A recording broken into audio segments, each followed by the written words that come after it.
There are people in every country we've been who have become like aid artisans themselves, and that's the future I see. I see that our impact will be huge if we help those people and create a sort of compañeros, friends of artisans around the world, so people everywhere realize this is important.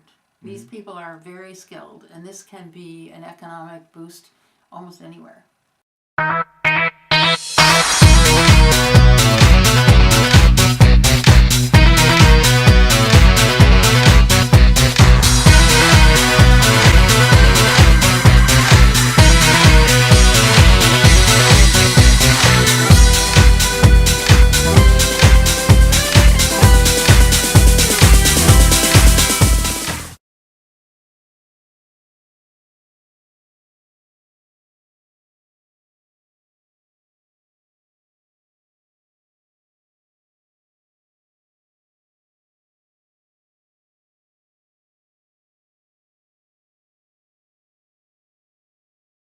You know, without the designers, aid to artisans wouldn't be able to do anything. In Honduras, it was one designer, our first designer, Holland Millis, and he used to say, you can make something out of anything. And I saw him make a little wreath out of a few pine needles, and I said, okay, I believe you.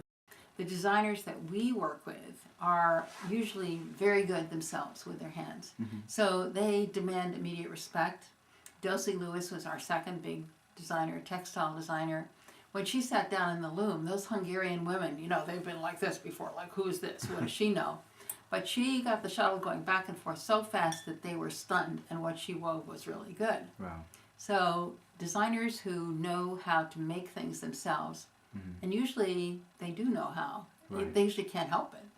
There's a very famous potter who's now dead, and they thought she was a witch in her village because she transformed these traditional ladies into iguanas. You know, she attached an animal head to them, and I think they are just marvelous. Wow. From the same area? These are from Oaxaca. Oh, from Oaxaca. And her son still does something like this, but not with a flare. She was very bold.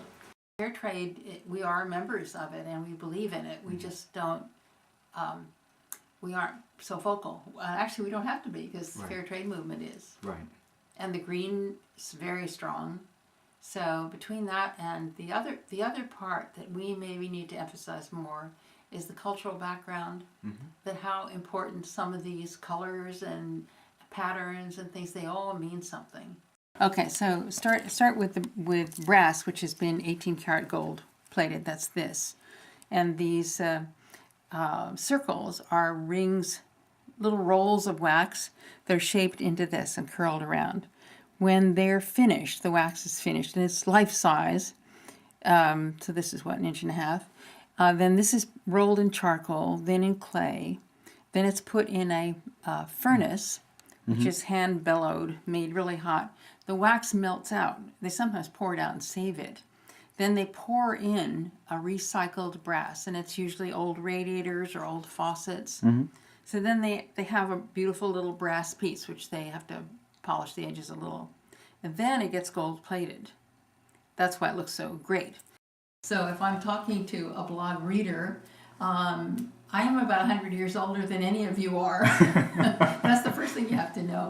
But I am all for this kind of communication. So if I can figure out how to tell you what I do so you will do it too, then I'd be very happy to blog forever. So, but I don't know if it compels people to action. And that, I'm after that. Right. I really am. I want people to get out there and do some good in the world. Right. So it's hard to find how to do something good. Right. It's hard to know it is good. You have to know quite a lot. So that was the first lesson to me. You can't be just young and smart and energetic and all those things. You better know how to do something too. I've seen people making things and the skill the beaters have and what couture does, and I've seen the fitting and the making of patterns and all that skill. It's hand skill, and that's what artisans are too. Right. So the connection is very obvious to me. And then to have somebody reputable, famous, like Michael and his crew, think so and call it by name and have a successful show in Washington and more to come, I thought, this is too good to be true. I love this. So to be part of young, fashionable people and their work, for someone who is not young and not fashionable but really likes it, is great for me.